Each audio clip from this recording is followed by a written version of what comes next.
പ്രഭാവതി അമ്മ, നമുക്കൊപ്പം ടെലിഫോണിലുള്ളത് ഗതാഗത വകുപ്പ് മന്ത്രിയാണ് ശ്രീ കെ ബി ഗണേഷ് കുമാർ. ശ്രീ കെ ബി ഗണേഷ് കുമാർ, പ്രഭാവതി അമ്മയുടെ വാർത്ത ഇതിലെ കണ്ടു കാണുമല്ലോ, ശ്രദ്ധയിൽപ്പെട്ടിട്ടുണ്ടാവുമല്ലോ. ആ പ്രഭാവതി അമ്മയാണ് കോളൊന്ന് കട്ടായിട്ടുണ്ട്, നമുക്ക് അല്പം തിരിച്ചു വരാം. കെ ബി ഗണേഷ് കുമാർ ഓൺലൈനിലുണ്ടായിരുന്നു. ഉണ്ട്. മിനിസ്റ്ററെ കണ്ടിട്ടുണ്ടാകുമല്ലോ പ്രഭാവതി അമ്മയുടെ വാർത്ത. ഇപ്പോൾ പ്രഭാവതി അമ്മ നമ്മുടെ മുന്നിലുണ്ട്. ഞാൻ കണ്ടു. വളരെ വളരെ വളരെ സന്തോഷമുണ്ട്. ഏറ്റവും നല്ല കാര്യമാണ് അമ്മ ചെയ്തത്. ആ അമ്മ ചെയ്തത് വളരെ മാന്യമായിട്ടാണ്. ആ അമ്മ ചെയ്യേണ്ട കാര്യം ഫോട്ടോ എടുത്ത് അറിയിക്കേണ്ടവരെ അറിയിക്കുമെന്നൊരു നിലപാട്. ഫുട്പാത്ത് നടന്നു പോകാനുള്ളതാണ്, അവിടെ വണ്ടി ഓടിക്കാനുള്ളതല്ല. അവിടെ ആ വണ്ടി കൊണ്ടുവന്ന ബൈക്ക് കൊണ്ടുവന്ന ആൾ ചെയ്ത തെറ്റാണ്. ആ തെറ്റിനോട് അമ്മ പ്രതികരിച്ച രീതിയോട് എനിക്ക് ബഹുമാനമുണ്ട്. ഇതുപോലെ സിറ്റിസൺ റിയാക്ട് ചെയ്താൽ മാത്രമേ നമ്മുടെ നാട് നന്നാവൂ. എൻഫോഴ്സ്മെന്റ് സിറ്റിസൺസിനെ ഏൽപ്പിക്കണം എന്നുള്ള ഒരു പരിധി വരെ സർക്കാർ ഉദ്യോഗസ്ഥരെ വെച്ച് നമുക്കിത് ഹാൻഡിൽ ചെയ്യാൻ ബുദ്ധിമുട്ടാണ്. പക്ഷേ ഈ അമ്മയെ പോലെ എൻഫോഴ്സ്മെന്റ് ഏറ്റെടുത്താൽ, ഞാൻ വന്നതിന് ശേഷം ഒരു ആപ്പ് കൊണ്ടുവന്നു. കാരണം പബ്ലിക്കിന് ഇതുപോലുള്ള കുറ്റകൃത്യങ്ങൾ പകർത്തി അയക്കാൻ പറ്റുന്ന ഒരു വീഡിയോ എടുത്ത് അയക്കാം, അങ്ങനെ ആപ്പുണ്ട് മോട്ടോർ വെഹിക്കിൾ ഡിപ്പാർട്ട്മെന്റിന്. അത് അമ്മ ഇടപെടിയിൽ എനിക്ക് വളരെ ഇഷ്ടപ്പെട്ടു. നമ്മൾ ഇങ്ങനെയുള്ള തെറ്റുകളോട് അങ്ങനെ റിയാക്ട് ചെയ്യാൻ ഈ ഒരു പ്രായത്തിലും അവരുടെ ആ ഒരു നാടകത്തോടുള്ള ഒരു പ്രതികരണം, തെറ്റുകളോട് എതിർക്കാനുള്ള കഴിവിനെ ഞാൻ അപ്രീഷിയേറ്റ് ചെയ്യാണ്. ഞാനിത് വീഡിയോ TV കണ്ടപ്പോൾ തന്നെ എനിക്ക് വളരെ ആഹ്ലാദം തോന്നി. അമ്മയുടെ നമ്പർ എടുക്കണം, ഒന്ന് വിളിക്കണം എന്ന് പറഞ്ഞിരിക്കുകയായിരുന്നു. ഇപ്പൊ നേരിട്ട് തന്നെ സംസാരിച്ചോളൂ പ്രഭാവതി അമ്മയായിട്ട്. പ്രഭാവതി അമ്മ മിനിസ്റ്ററാണ് നമുക്കൊപ്പം ഉള്ളത്. അമ്മ ഗണേഷ് കുമാറാണ്. ഒത്തിരി സന്തോഷമുണ്ട് അമ്മ ചെയ്ത പ്രവർത്തനം. Good morning. അമ്മ ചെയ്ത പ്രവർത്തനങ്ങൾ വളരെ നന്നായിരുന്നു. അങ്ങനെ തന്നെ വേണം. ജനങ്ങൾ ഇതുപോലെ റിയാക്ട് നാട്ടിൽ നിയമം നടപ്പിലാക്കാൻ വളരെ എളുപ്പമാണ്. ഇനി പ്രഭാവതി അമ്മയ്ക്ക് മിനിസ്റ്ററുടെ എന്തെങ്കിലും പറയാനുണ്ടോ? സാർ, ഞാനൊരു കാര്യം പറഞ്ഞോട്ടെ. പറഞ്ഞു. അതെ, പറയാം സാർ. ഇതിൽ എന്തെങ്കിലും ഒരു ശാശ്വത പരിഹാരം കാണണം, അതാണ് നമുക്ക് ആവശ്യം. കാരണം ഫുട്പാത്തിലൂടെ നടന്നു പോകാനുള്ളതാണ്, ട്രാഫിക് ജാമുണ്ട്, ഇതൊക്കെ നമുക്കറിയാം. പക്ഷേ കാൽനട യാത്രക്കാരെന്നവരുടെ ഹോസ്പിറ്റലുണ്ട്, കോഴിക്കോട് ഡിസ്ട്രിക്ട് സാറിൻ്റെ ആശുപത്രി എന്ന് പറയുന്നത് ഇതിൻ്റെ അടുത്താണ്, എൻ്റെ ഈ ബൈപ്പാസിലാണ്.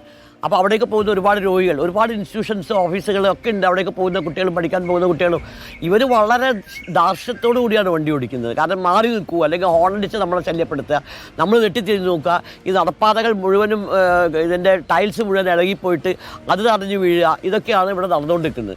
ആരും പ്രതികരിക്കുന്നില്ല എന്നുള്ളതൊരു വസ്തുതയുണ്ട്. പക്ഷേ അത് നമുക്ക് വിട്ടുകളയാം. പക്ഷേ പ്രതികരിക്കുന്നവരോട് പിന്നെ ഈ സർക്കാരും അധികാരികളും ഒന്ന് അത് കണ്ടറിയണം എന്ന് മാത്രം, അതിനൊരു അവസരം ഉപയോഗപ്പെടുത്തട്ടെ. സാറ് അതിനുവേണ്ടി ശ്രമിക്കുമെന്ന് ഞാൻ പ്രതീക്ഷിക്കുന്നു. അതിന് ശാശ്വത പരിഹാരം ഉണ്ടാവണമെന്നാണ് ഞാൻ ആഗ്രഹിക്കുന്നത്. Okay sir. തീർച്ചയായിട്ടും ഫുട്പാത്തിൽ വണ്ടി കയറ്റുന്നവരോട് നടപടിയെടുത്ത് ഞാനിത് പബ്ലിക്കിന് വേണ്ടി അമ്മ ഒരു ആപ്പ് ഉണ്ടാക്കിയിട്ടുണ്ട്. ആ ആപ്പിലൂടെ തന്നെ പരാതി അയച്ചു കഴിഞ്ഞാൽ അത് അങ്ങ് ഡൽഹിയിലാണ് പോകുന്നത്, ഫൈൻ അടിച്ചു വരും. അവിടെ നിന്ന് ഫൈൻ അടിച്ചു വരികയുള്ളൂ. അത്തരത്തിലുള്ള ഒരു ആപ്പ് തയ്യാറാക്കിയിട്ടുണ്ട്, അത് എല്ലാവരും ഉപയോഗിക്കണം. നമുക്ക് സർക്കാർ ഫണ്ടല്ലേ ആവുള്ളൂ, ഇതിനൊരു ആക്ഷൻ ആവൂലല്ലോ. നിങ്ങൾ ഫൈൻ അടിച്ചാൽ സർക്കാർ ഫണ്ടല്ലേ ആവുള്ളൂ, നമുക്ക് ആക്ഷൻ തന്നെ വേണ്ടത്. ഞാൻ പറഞ്ഞത് ഉദ്യോഗസ്ഥന്മാരെ നിർത്തി ഇത്തരം സ്ഥലങ്ങൾ മാത്രമല്ല, ബോധവൽക്കരണം. അമ്മയെ തന്നെ നമുക്കൊരു ട്രോളാക്കി തന്നെ ഒരു പോസിറ്റീവായി ട്രോളാക്കി നമുക്കൊരു ക്യാമ്പയിനും ആരംഭിക്കാം. Minister, thank you. തീർച്ചയായിട്ടും thank you minister, thank you. അമ്മയെ നമുക്കൊന്ന് ബ്രാൻഡ് അംബാസിഡർ ആക്കിയല്ലോ എന്നാണ് ചില ആളുകൾ ചോദിക്കുന്നത്. നല്ലൊരു എക്സ്പീരിയൻസ് ആണ്, നല്ലൊരു പ്രതികരണമായിരുന്നു. പൗരന്മാരിങ്ങനെ ആകണം. അതെ, correct. Thank you minister, thank U. അപ്പോൾ പ്രഭാവതി അമ്മ, ഈ ഇതുവരെ ജീവിതത്തിൽ മന്ത്രിമാരാരെങ്കിലും നേരിട്ട് വിളിച്ച് അഭിനന്ദിക്കുന്ന ഒരു അനുഭവം ഉണ്ടായിട്ടുണ്ടോ? ഇത് ആദ്യമായിട്ടാണോ? ഇല്ല. നമ്മൾ പണ്ട് ഈ പൊളിറ്റിക്സിൽ വർക്ക് ചെയ്തപ്പോൾ KR ഗൗരിയമ്മയൊക്കെ നമ്മൾ ഒന്നിച്ച് വർക്ക് ചെയ്താണ്. അപ്പോൾ ഗൗരിയമ്മയുടെ കൂടെ വർക്ക് ചെയ്യാനുള്ളൊരു സന്ദർഭം എനിക്ക് സന്ദർഭമല്ല ഗൗരിയമ്മയ്ക്കൊപ്പം വർക്ക് ചെയ്തിട്ടുണ്ട്. അതെ, അതാണ് അവരായിരുന്നു എൻ്റെ കുറേ കാലത്തെ സ്റ്റാറ്റസ് പ്രൊഫൈൽ, അവരെ ഫോട്ടോ ആയിരുന്നു. പിന്നെ എൻ്റെ അമ്മ മരിച്ചതിന് ശേഷമാണ് ഞാനത് മാറ്റിയത്. അപ്പോൾ പലപ്പോഴും എന്നോട് ചോദിച്ചിട്ടുണ്ട്, ഇതെന്താ ഗൗരിയമ്മയുടെ ഫോട്ടോ ഇട്ടത്? അപ്പോൾ ഞാൻ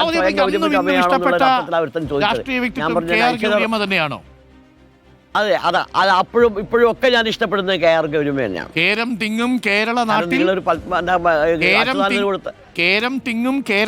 ഗൗരി ഭരിച്ചിടുന്ന മുദ്രാക്കം വിളിച്ചിട്ട് അവരെ നിങ്ങൾ കാല് വാരിയ ടീമാണ്.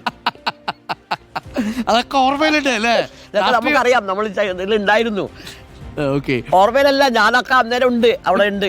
തിരുവനന്തപുരത്ത് ഞാൻ ഇവിടുത്തെ കോഴിക്കോട് MLA എന്ന് പറയുന്നത് മേപ്പയൂര്, എനിക്ക് അവരെ കൂടെ ഞാൻ അവിടെ രാത്രി ഉണ്ടായിരുന്നു. ആ സന്ദർഭത്തിൽ മാധ്യമമില്ല, ഈ പിന്നെ പത്രം,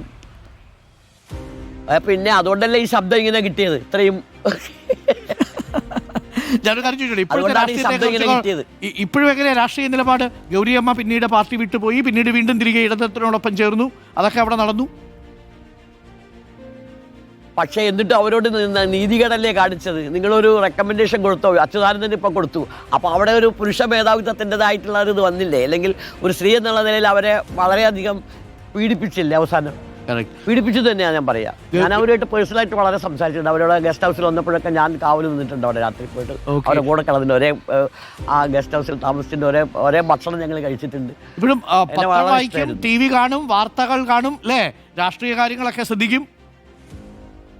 ഓ അതെല്ലാം ഉണ്ട്, എല്ലാം ഉണ്ട്. ഇൻസ്റ്റാഗ്രാം വരെ ഉണ്ട്. ആ ഇൻസ്റ്റയിലൊക്കെ ഉണ്ടോ? ഇൻസ്റ്റയിൽ ഐഡി എന്താണ്? ഇൻസ്റ്റാഗ്രാം വരെ ഉണ്ട്. ഓ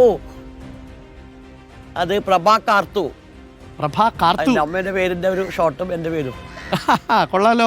അത് ശരി, കാർത്തിയായനി എന്നുള്ള എന്റെ. അടിപൊളിയാണ് കേട്ടോ അമ്മ. അപ്പൊ നമുക്ക് നേരിട്ടൊരിക്കൽ കാണാം. കോഴിക്കോട് സ്വയം ഉണ്ടാക്കിയത് തന്നെ കേട്ടോ. ഓക്കെ, അപ്പൊ ശ്രമിക്കണം, നമുക്ക് കാണാം. തീർച്ചയായിട്ടും. ഞാൻ ഒരു കാര്യം കൂടി ചോദിച്ചോട്ടെ, ഈ നമുക്ക് ആളുകൾ കാത്തിക്കുന്നു, വേറെ 2-3 ചാനലുകാർ കൂടി ഉണ്ട്. ഓ അപ്പൊ വേണ്ട, ശരി എന്താ ആയിക്കോട്ടെ അമ്മ, നന്നായിരിക്കട്ടെ. ഇപ്പൊ രാവിലെ കാപ്പി കുടിച്ച് ഉഷാറായിട്ടിരിക്കുക. അപ്പൊ മിനിസ്റ്റർ വിളിച്ച് അഭിനന്ദിച്ചിട്ടുണ്ട്. Thank you. അപ്പോൾ പ്രിയപ്പെട്ട പ്രേക്ഷകരെ, നമുക്കൊപ്പം പ്രഭാവതി അമ്മയാണ്. 70 വയസ്സിലും അല്ലേ 73 വയസ്സിലും പ്രഭാവതി അമ്മയുടെ ആ സിറ്റിസൺ റിയാക്ഷൻ എന്ന് പറയുന്നത്, പൗരധർമ്മം അദ്ദേഹം അവർ നിർവഹിച്ചു എന്നുള്ളതാണ്. പ്രതികരിക്കേണ്ടത് മാന്യമായി പ്രതികരിക്കുക. ബഹളം വയ്ക്കാനൊന്നും അമ്മ പോയില്ല. അമ്മ പറഞ്ഞു പുറകോട്ടെടുത്തേ പറ്റൂ, എനിക്ക് പോയേ പറ്റൂ, ഇത് കാൽനട യാത്രക്കാരൻ്റെ പാതയാണ്. അപ്പം ഞാനൊന്ന് ചരിച്ചു പൊക്കോട്ടെ എന്ന മധ്യവയസ്കനായ യാത്രക്കാരൻ ചോദിച്ചു. പറ്റൂല, ഇത് ഫുട്പാത്താണ്, റോഡിലൂടെ ഇറങ്ങി പൊക്കോളാൻ പറഞ്ഞു. പറ്റാതെ വന്ന സമയത്ത് മൊബൈൽ ഫോൺ എടുത്ത് പിടിച്ചു. ഞാൻ നമ്പർ ഫോട്ടോ എടുത്ത് ഞാൻ അയച്ചു കൊടുക്കും.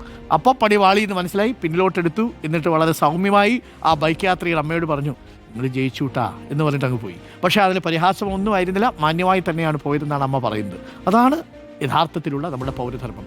ആ പോയ മനുഷ്യനെക്കുറിച്ചും പ്രഭാവതി അമ്മയ്ക്ക് മറ്റു പരാതികളൊന്നുമില്ല. അതൊരു സിസ്റ്റത്തിൻ്റെ കുഴപ്പമായിട്ടാണ് മനസ്സിലാക്കുന്നത് പ്രഭാവതി അമ്മ. അതാണ് അതിൻ്റെ രാഷ്ട്രീയ പാകതയും.